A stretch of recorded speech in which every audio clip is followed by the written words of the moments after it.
What are the expected win totals for this upcoming season? We'll get to that. And plus, what does Steve Clifford have to do to keep his job beyond this upcoming season? We'll discuss it all today on Locked On Hornets.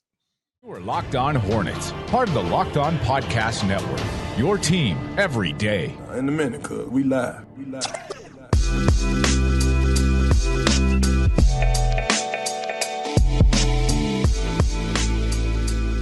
It's Locked On Hornets, part of the Locked On Podcast Network. It's your team every day. Thanks for making us your first listen. We're free and available anywhere you get your podcast, and that does include YouTube. This episode is brought to you by PrizePicks. We always appreciate PrizePicks. Make sure you visit their website, and you can guess projections on really any sport that you watch. Again, just go to prizepicks.com/locked on. That's David Walker if you're watching us on YouTube.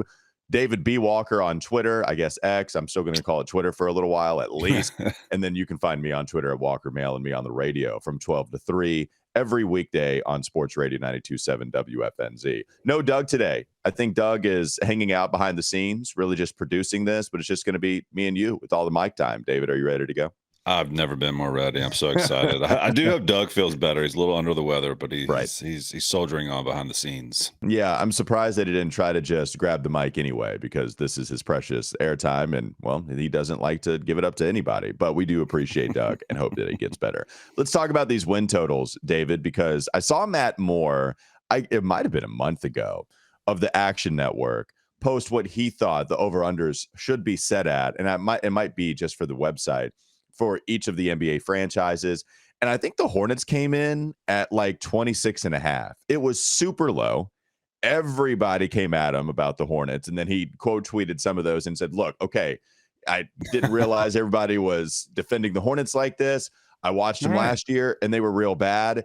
But yeah, I mean, 26.5 is low considering they had 27 wins last year and LaMelo played only 36 games. You didn't have Miles Bridges. Yeah, 26.5, even if you don't think they're going to get to the playoffs, 26.5 is low. If we use our partner FanDuel and their win total projections, they're at 30.5, David. It's still, if 26.5 was crazy low, and then you only go up 4 more wins, how comfortable are you with 30.5, and would you bang the over there?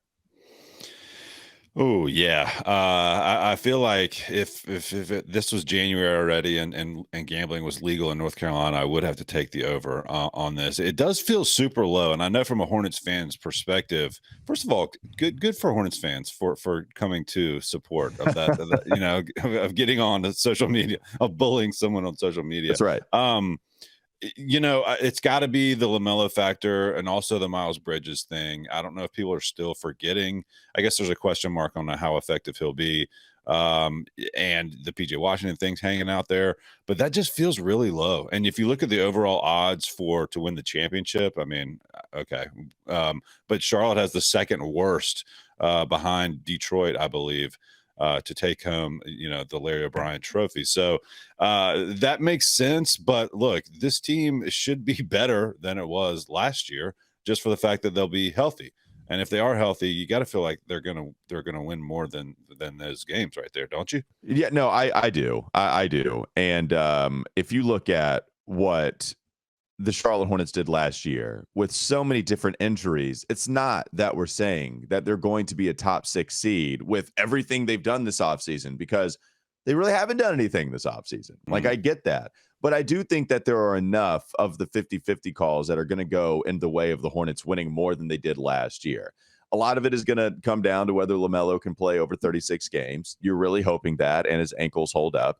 Hopefully they do. And if that's the case, then that's going to go a long way. Plus, now on the court, Miles Bridges and LaMelo Ball had the best chemistry of any 2 guys on the team 2 years ago. And the fact that Miles is coming back, who knows if that's just going to be able to pick up right where it left off. LaMelo, a little bit of a different player. If you're looking for LaMelo to get to 25 points per game, where it was Miles and LaMelo that were right at 20.1, 20.2. Miles barely beat LaMelo in scoring, but so much to where it didn't really matter. So now is LaMelo, after $200 million extension, looking to be the lead scorer, lead everything, right? Because he's going to be the leading assist getter. He's going to be the leading scorer, probably, even with everybody here, I would say.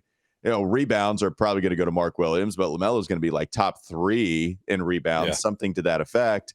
So he's going to be the leader in everything. I wonder how that chemistry is going to work out immediately, or if it's going to take, 10, 15, 20 games, whatever.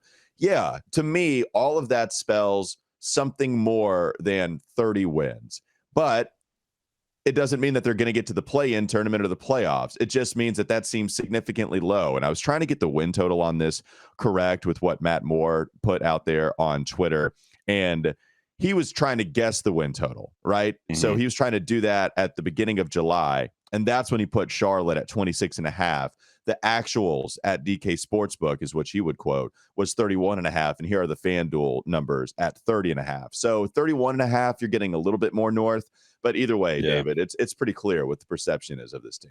Yeah, and the thing is, when they look at last year, right, you're like 27 wins last year, and it was just nothing could have gone, everything went bad, right? Everything went bad last year. So just from that standpoint, it's got to be a little bit better. But it goes to the perception nationally and overall in the NBA of where the Hornets are. And I mean, it's been, it's been a bit of a mess. It's the new ownership's coming in. Yeah. There's so much turmoil. To your point, they haven't done anything. So like, there's nothing new and shiny to look at with the Hornets. Even Brandon Miller, and most people think, he's going to be a really good player. He's going to be an addition, but there also is going to be an adjustment period. His summer league didn't really come out and give anyone to indications that he may be able to make an instant impact. So there's all those things working in there. And it's just like, when you look at the rest of the East, when you look at these teams that make moves, to your point, right? When people make moves, it gives people a different perspective. And the Hornets just have not done that at all. And we'll see how it plays out. But it's such a weird situation, the Miles Bridges thing, because 2 years ago, they were just above 500 in the play-in tournament. And they get that back, but who knows? It's just such a question mark. Even though he says he's ready to go and even better than before, how all that's going to fit together is a question mark. And Steve Clifford coaching for his job, maybe we'll see. So there's some extra motivation there. There's just, I think people are just throwing up their hands, and as they're wont to do, probably not spending an extra lot of time dissecting the Hornets game by game 82 game schedule. Right. And that's probably the best point of all of this. Although Matt is one to do that. It just, it's just weird to look at all of the injuries last year and think, they're only going to win 4 more games when everybody comes back. And last thing before we can talk to more about your Steve Clifford point, I think that this team is very similar to what would have been, I guess, the 2015, that era. I forget what year that MKG got hurt. And then so MKG comes out, plays the first 7 games, looks really good. I know everybody likes to dump on MKG. I get it. But MKG looked really good in those 7 games that he played, got injured. And then the next season, the offseason before the next season, they would tell you that they viewed MKG as a free agent acquisition, that they didn't go out and get outside help. But because he was coming back and only played 7 games and he was such a big part, they viewed him as this free agent acquisition. The Hornets seem to be doing this same exact thing with Miles Bridges. Well, he's going to be our free agent acquisition. After the first 10 games are over and done with this upcoming season, he's going to be the guy that changes the calculus. And so when everybody points to last year and says, well, there's no way they're going to be as bad as last year, that's true in my opinion. Like, I think that is a reasonable outcome. It's one that I would certainly go with. But I think the change here, nobody brings up what happened 2 years ago when they got to the play-in and got spanked. That team is a little bit more along the same lines of what we're getting this year. That was the year LaMelo had an all-star appearance. That was the year Miles Bridges played with it a little bit. That was the year Terry Rozier had another good shooting season before it tailed off this past season. Even Gordon Hayward, when he played, that's when they were very good. So now you have some things balancing out, like Brandon Miller coming aboard, Mark Williams being a new piece. Who knows how good he's going to be a second year. But I don't know if some of the new things or the old new things this year are going to be the thing that brings them up even into like a 43 win team, right? I mean, that seems high. If you were to post the 43 over under, hey, I'd take the under right now. And so this is how it is. They're just viewing some of the the old new guys as the new free agent acquisitions, even though they've played in a Hornet uniform before. Yep, and I do think nationally too, there a little bit of the luster has maybe come off of the LaMelo Ball, a national perspective. I just think that he's starting to get a few more doubters out there. He was hurt so much last year, but when he plays, he just makes everything so much easier for everyone else, which is what they were missing so much last year, especially Rozier and anyone else out there running with him. So like that is going to make a big difference. But it's also a big, I mean, oddly enough, he just signed the big extension, but it's kind of a prove it year for LaMelo from a national standpoint. Like, is he going to take that next jump? Is he going to be a guy that the franchise can fully lean on, right? And can he lead them to a play-in or a playoff appearance? So I think that's another thing they're dealing with. It's just like LaMelo is right now, kind of behind Anthony Edwards, and in that little race, they have going on as far as who's going to be the young guy in the league. So like LaMelo's got some stuff to prove this year too, and I think that's a piece of it. Well, and even you're right about that, especially if you focus on the national media. I mean, that's 100% true. You're totally right about nationally people souring on LaMelo and not viewing him in, the same light that they did as soon as he stepped onto an NBA court. We'll see what happens this year. You brought up Steve Clifford. That's what I want to go to in the next segment. Coming up next on the Locked On Hornets podcast. Don't go to sleep on the Hornets just yet. I'm going to talk about Steve Clifford and just how safe he is. What does he have to do this year in order to keep his job and come back in the second time for a third straight year? We'll get to that in just a moment, but not before I bring to you PrizePicks. This episode is brought to you by PrizePicks. And how does it work? Well, it's easy. You pick 2 to 6 players, and if they score more or less than their PrizePicks projection, you can win up to 25 times your money on any entry. There's no competing against other people. It's just you versus the projections available, and they offer projections on any sport that you watch. The entries can be made in 60 seconds or less. It's really that easy, and you have safe and fast withdrawals. They're currently operational in over 30 states and even Canada as well. Download the PrizePicks app or go to prizepicks.com. Sign up today and play daily fantasy sports. First-time users can receive a 100% instant deposit match up to $100 with promo code Locked On. If you deposit $100, they will give you $100. If you deposit $50, PrizePicks gives you $50. Don't forget to enter promo code Locked On at sign up for an instant deposit match up to $100. More Locked On Hornets coming up next. This is Locked On Hornets. Please. You think I'm a rookie? I'm not answering that 5 games in. What are you talking about? What do you think? Oh yeah, you want me to go ahead and dance for you? I'm not a puppet, all right? I'm not saying that one of these guys is the right pick after 5 summer league games for Brandon Miller. This is me being a puppet. I'll absolutely be your puppet. It's time for more of the Locked On Hornets podcast.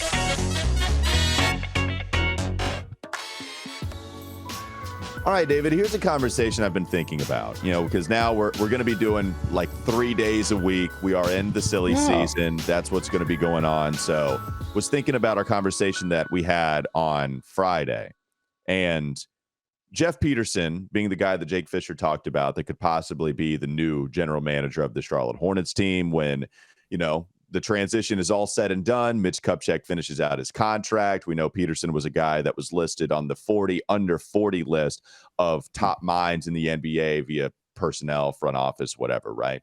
So if we feel pretty good about Mitch Kupchak moving on, or the Hornets moving on from Kupchak for a variety of reasons, age, the fact that this was a rumor 2 years ago that he might even step down into a different role, there are a lot of reasons to believe that's going to happen. I don't know if we saw much about Steve Clifford, especially in that piece, right? Because they were specifically focusing on Jeff Peterson.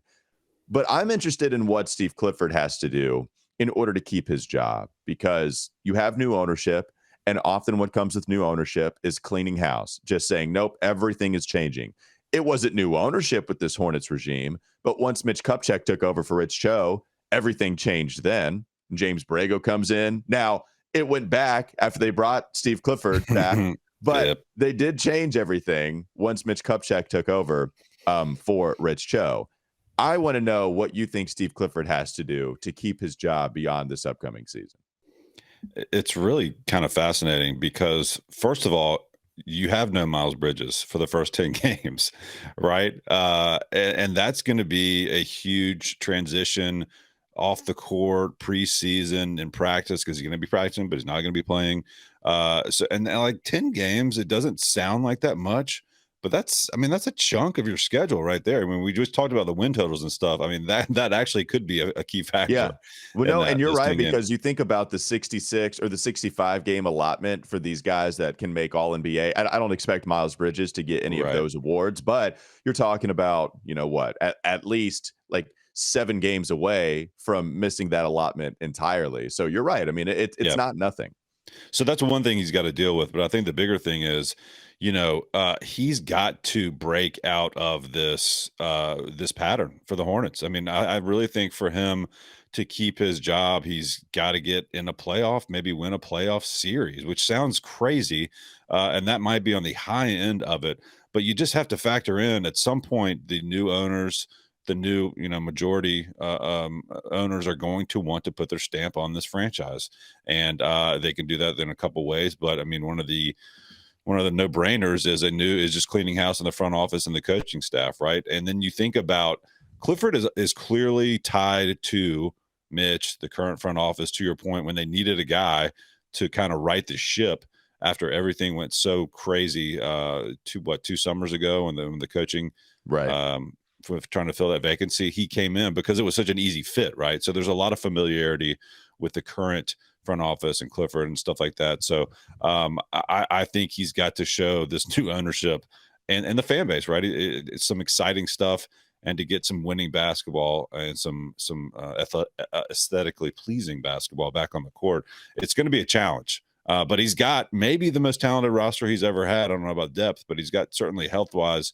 if they stay healthy, he's got the talent out there, to make a difference, I think. But he's got to show this new ownership that he can lead this team into the future, which, I like Steve Clifford. I love a lot of what he's done here. But forward thinking, I don't know. We'll see if he can kind of change the brand of basketball they're playing. Well, I'm interested too in LaMelo's role in all of this, because when we know anytime Mitch Kupchak was asked about LaMelo Ball's opinion, he would say, yeah, we're not really taking opinions from players. We're going to decide what's best for the team, and whatever we decide, that's the direction we're going to go. Now, a little of that you might raise an eyebrow at because of what we saw this offseason. LaMelo texting Brandon Miller, for example, Brandon Miller being eventually the selection that they make at number 2. I don't know. I don't know how much they just completely disregard LaMelo Ball's opinion, but at least that's what they've said publicly. I'm only going off what they've said in media availability, saying, nope, whatever we say, that's what we're going to go with.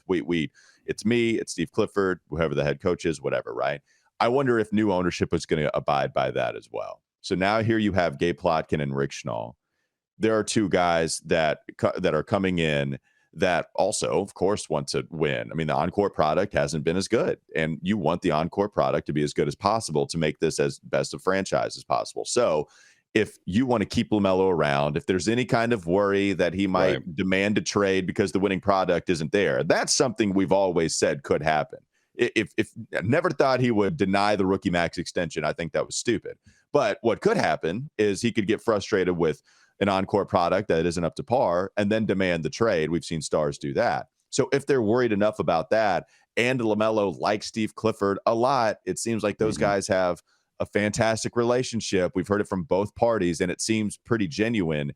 How much of LaMelo's opinion are they going to put towards the decision of figuring out whether they want to bring Steve Clifford or not, bring him back or not? And I think that's going to be fascinating. So if you have like 40 wins, let's say you get to 40, you get to the play-in, maybe you're competitive in the play-in, you still get bounced, win 1 game, whatever that looks like to you, whatever competitive in the play-in looks like to you, is LaMelo's sign of approval going to be enough to bring Steve Clifford back? I think that's the question I'm going to be looking for. Yeah, and I think Doug mentioned this at some point when you guys were discussing this, but it wouldn't surprise me. I mean, let's say they go 1-9 or something. They have a horrible start, and Miles comes back, or you get to around Christmas time, New Year's, and things are going awful.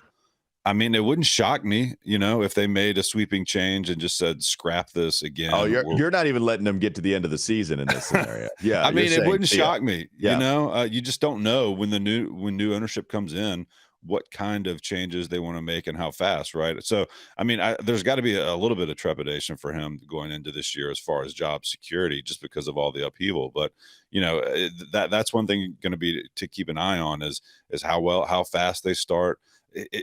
That's why that 10 games is going to be key, because I feel like it's really important for them to get a good start to this season, just to shake off everything from last year, the off season.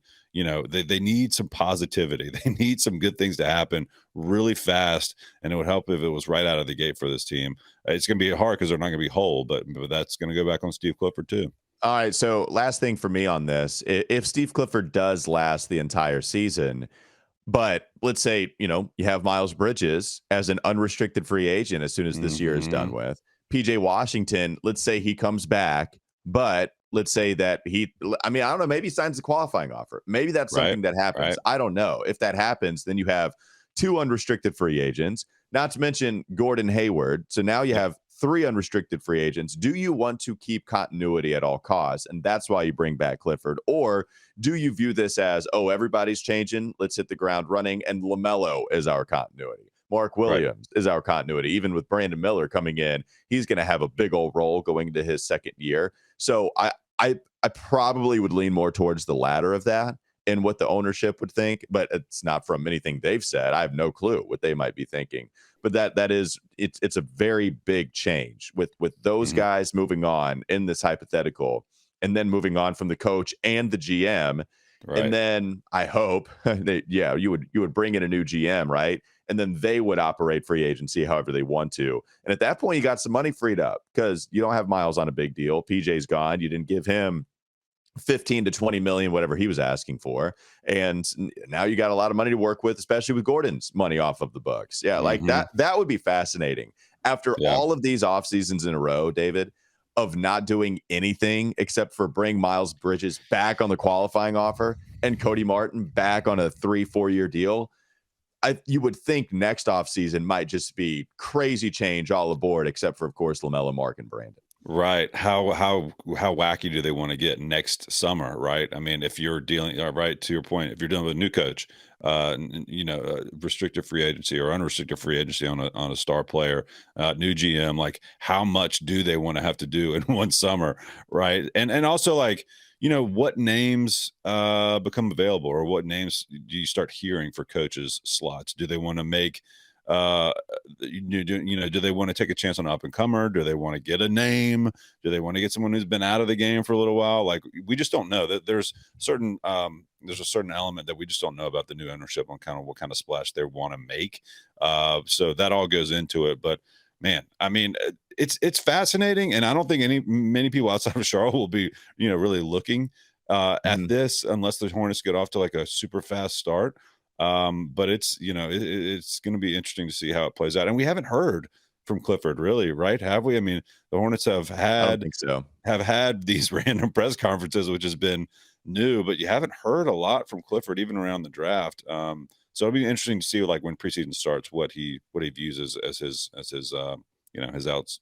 Yeah, and I thought we might talk with Steve Clifford at WFNZ when we were there after they drafted Brandon Miller, and Nick Smith Jr. showed up too. Najee and Amari Baylor weren't there because of travel reasons. It's really hard to get to the arena the day after the draft when you don't even know you're a Hornet until like close to midnight. But I thought maybe Clifford would talk. We haven't heard from him though. Maybe I'm wrong about that. I don't think we've heard from Clifford post draft. So yeah, who knows? I don't think so. Yeah, we'll see. All right, let's talk a little bit more, not about the beginning of the regular season, but we do have some starter games to discuss coming up next on the Locked On Hornets podcast. Don't go to sleep on the Hornets just yet. The preseason schedule, it is out. We'll tell you what some of our main takeaways are in just a moment, but not before I tell you that this episode is brought to you by FanDuel. What you can do is you can take your first swing at betting on the MLB on FanDuel, and you can get 10 times your first bet amount in bonus bets up to $200 worth. That's right. Just bet $20 and you'll land $200 in bonus bets, win or lose. That's $200 you can spend betting everything from the money line to the over-under to who you think is going to hit the first home run, all on an app that's safe, secure, and super easy to use. Plus, when you win, you can get paid instantly. There's no better place to bet on Major League Baseball than FanDuel, America's #1 sports book. Sign up today. Visit FanDuel.com/lockedon to get up to $200 in bonus bets. That's FanDuel.com/lockedon. FanDuel, the official partner of Major League Baseball. One more segment to go. Locked On Hornets. This is Locked On Hornets. To start this off, we all know about LeBron and how he built a school and it got a lot of fanfare. By the time 2019 closes, Bismack Biyombo is planning to have 6 schools. Take that, LeBron. It's time for more of the Locked On Hornets podcast.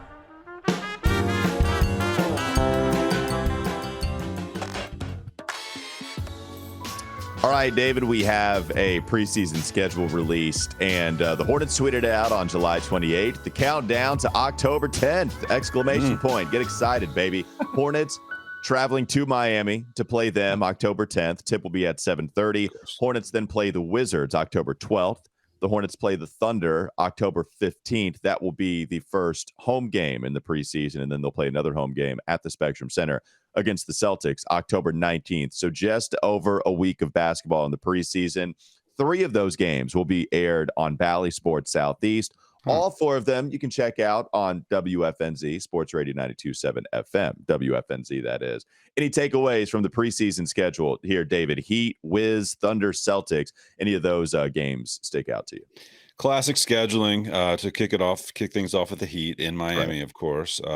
Tip of the cap to the schedule makers there. I'm disappointed they don't do like the Greensboro or one of the neighboring arenas around the state to do a preseason game like they kind of used to. I don't know if they did that last year, if they went away from that recently, but I thought it was always cool to see them play, in Greensboro or in Chapel Hill or in Raleigh. How about a game in Raleigh? I mean, geez, let's try a little outreach. So that's the one thing. But I guess what they cut these games down. I mean, it's only 4, right? So there's not as many to play with as there were in the past. But that'd be cool to see again. But other than that, preseason is going to be interesting. Miles Bridges available in the preseason? I don't think so. I really don't. So, but I don't know 100% for sure. Right. So, but I'm not entirely sure of that. What I was looking up though is the Hornets playing the Celtics in a preseason game at Greensboro last year. So I think that happened. That did happen last year, and that was really cool. Also, I know Nada talked about them playing in Greensboro for MLK Day. That would be cool to have the outreach to Greensboro. That would be really fun. That's a good idea. And then, figuring out some other games to maybe play there. But they did the preseason last year. That's not going to happen this season. The game that sticks out to me is the Thunder game. And really, it's because I want to see Chet Holmgren. I want to see Chet Holmgren, but also Mark Williams in the Holmgren battle. Like the battle of the skinny long dudes. That's what I want to see in this preseason contest. I will say this. Anytime I think of preseason, I do think, of course, of PJ Washington, because that's my guy. But I remember when they drafted him, we did a live show. We did Locked On Hornets live show in the studio, whenever that happened. And we weren't thrilled. Like, we didn't hate it, but we weren't happy. We wanted something a little more flashy than what we thought PJ Washington was bringing to the table. But do you remember how strong he played? I mean, he as soon as he stepped onto the preseason court, he was very good and immediately made you okay, because he didn't play Summer League that year too, because he was coming off of that ankle injury, if I'm not mistaken, after his Kentucky NCAA tournament appearance, and then immediately hits the ground running. First game in the regular season, hits 7 threes, and now everybody was in love, at least at that point. I wonder if Brandon Miller can have a strong preseason. I wonder if he comes in after a Summer League that, I don't know how dicey it was. He ended on a good note for sure. By far his best game was the last game that he played in the preseason before the Hornets decided to shut him down.